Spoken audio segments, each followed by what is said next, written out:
This morning on Sunrise, a New Hope shooting leaves one person injured. We have the latest on the investigation. And we'll have the details on this rainy weekend and the dangers it caused. Those stories and more next. Another hour of Sunrise starts right now.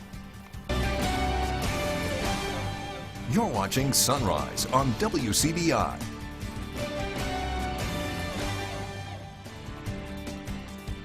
It is 6 o'clock on this Monday morning. A Union County man is dead after a domestic dispute Saturday afternoon. The Sheriff's Department responded to a domestic disturbance around 1:45. Upon arrival, officers found Jeff Witten suffering from multiple gunshot wounds.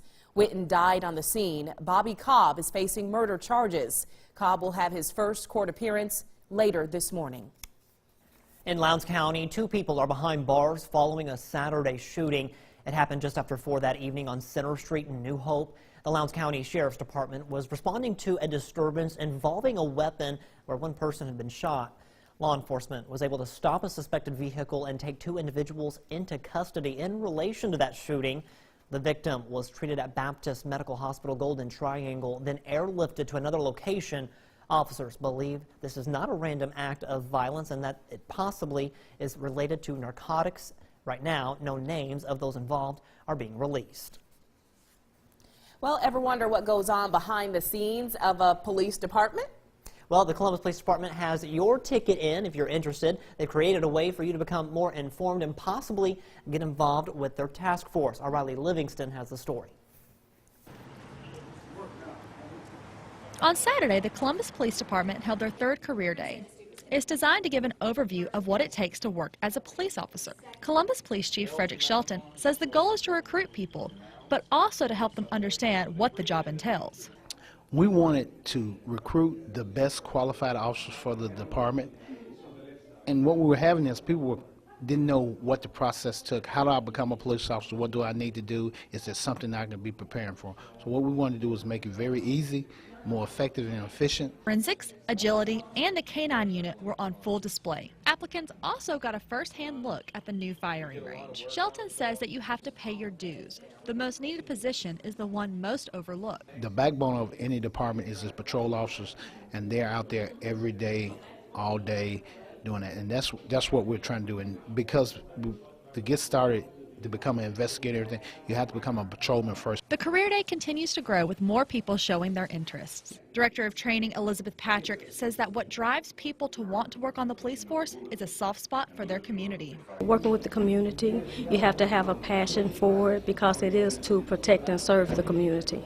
A potential applicant, Joe Sayer, agrees with Patrick and is ready to serve. I just want to help people and make the community better. Reporting from Columbus, I'm Riley Livingston, WCBI News. Chief Shelton says if you're interested in being a part of the Columbus Police Department, just come down and fill out an application. In other news now, this weekend, heavy rain caused flooding across the area. In Starkville, high waters at the Highlands covered the road, causing at least one vehicle to stall out. There were also reports of other road closures near Oktok and Mathiston due to high water. Many rivers and creeks in the area have flooded after over 3 to 6 inches of rain fell. That's a lot of water. Scary moments on the Tin Tom Waterway Sunday after a boat barge gets stuck. Officials say early Sunday afternoon, a boat carrying paint thinner drifted into shallow water at the John C. Stennis Lock and Dam. The Lock and Dam Park was closed as a safety precaution and to allow another barge to come and offload the hazardous materials. There was no danger to anyone in the area. On Saturday afternoon, the National Weather Service confirming a brief EF0 tornado touched down on the north side of Philadelphia in Neshoba County. You can see the twister in this video taken by Byron Tulos near the intersection of Highway 15 and Highway 19. The tornado damaged a machine shed and several trees in the area. Thankfully, no injuries were reported. Your first alert forecast with meteorologist Alex Puckett. We got a few showers popping up out there this morning. More spots than not drying out, but we do have a couple of showers. The biggest one and the heaviest shower extending from about Caledonia back down to the south and east towards Ethelsville, Alabama. All this activity pushing off to the east. We got a couple other showers pushing east of Tupelo and sort of between Tupelo and Fulton. Most of that shower pushing into Itawamba County at this point. A couple other very light showers near the Oktibbeha-Noxubee County line, and then there's a couple other showers now in Attala and southern Choctaw County. This shower might make it into the southern portion of Ackerman here within the next few minutes. This is the view from Columbus right now. We had a shower push through a little bit earlier. Still a bit of little rain on our lens, the Alpha Insurance Skycam there. But as far as the rain right now, it's pushed east of Columbus. Temperature sitting in the 30s this morning to kick things off, but the actual wind chills down into the 20s thanks to a pretty stiff northerly breeze. Now, Futurecast going to keep us dry as we go through the day today, but I still think we could see a couple of showers pop up before all is said and done. So we're going to keep a low-end chance for rain on the board. So something to keep in mind. As kids head to the bus stop this morning, not only a bit chilly out there, but you might want to keep an umbrella or a rain jacket on hand just in case. You know, we kind of needed this rain. I know we've talked about the last week. Oh, yeah. We needed it, but my goodness, we got so much so quickly that we ended up dealing with the other issue, flooding. Yeah, absolutely. So it went from one extreme to the other. Scary stuff. Well, now time to get back to your sunrise question of the day. What's your favorite Mardi Gras tradition? And we've got some comments on our Facebook page. Sheila Clark says, we want beads. Me too. I want some beads. Let's get some beads in here. Okay. DK Matthews says the parades. LaWanda Wells Butler says the masks. And then Penny Halford says the parades. I'm surprised we have not gotten someone to say the king cake. The Oh, that's the right. baby, I forgot about that. That's right. Well, like so a baby? no, the cake isn't. But what happens is, and a lot of places don't do it anymore because choking hazard. But so they bake. I don't want to do it. Hold on. So they put a little plastic baby in the king cake, and if you get the slice with the baby, that means you have to buy the next king cake. Oh. Yeah. Okay. So you don't want the slice with the baby. Yeah. Okay. Okay. I'm glad you explained that because I didn't. Small plastic things inside That's of something scary. edible. That's asking for trouble. That would explain that. Sometimes you don't have the. Sometimes it seems like that tradition might be sort of slowly going away. And then Also, I wonder how much that king cake is. Yeah. Like how much are we talking? Right? I mean, they're not cheap, but they're big. They're huge. usually pretty big. Yeah. No, I'll pass. And then you said the crawfish. Oh, okay. I guess we gotta go. More sunrise after the break. Bring some crawfish.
Welcome back, everyone. Time now is 6:10. Check this out. People are going to a Little Rock Heart Hospital not for a cardiac workup, but for a hearty meal. Adriana Diaz met with the ramen noodle chef who is redefining cafeteria cuisine.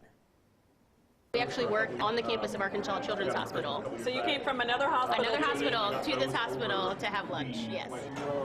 3 days a week, Chef Kobe Smith dishes out what's arguably the most authentic Japanese ramen in town. So do you always come when they're serving ramen? Monday, Wednesday, and Fridays, yes ma'am. All 3 days? Yes ma'am. Sometimes on Fridays I'll get 2. You want it spicy?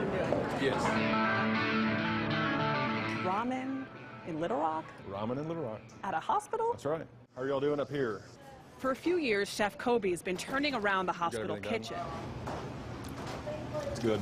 Oh, I thought it was bad. After Dr. Bruce Murphy, the hospital's CEO, said the food was too institutional. Food that has been prepared elsewhere, canned, and you open a bag and you serve it to people after you warmed it up.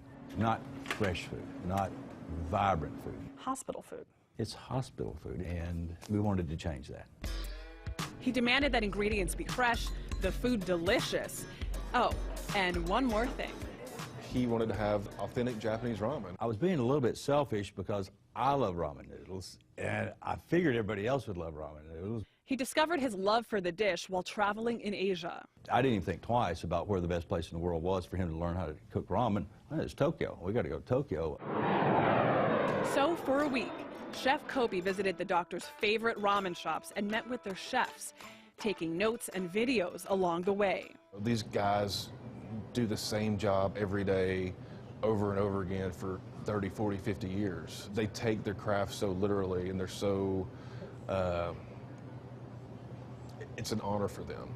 Worth it? Once back in Arkansas, he spent 8 months trying to turn his research into ramen, starting with the all-important broth. Can you even learn how to make authentic ramen in 1 week? No, you can't do it, but you do the best you can with what you have. We're in the South, so, you know, we have a southern twist to a lot of our ramen dishes. Twists like crawfish and okra, but today was pork belly day.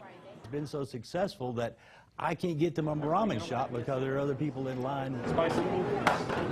A rare problem in the realm of hospital food. Adriana Diaz, CBS News, Little Rock. Now everyone in the newsroom is officially hungry. Well, next on Sunrise, Alex Puckett has a full look at your Monday forecast. And later, it's a jacket fit for an Olympian.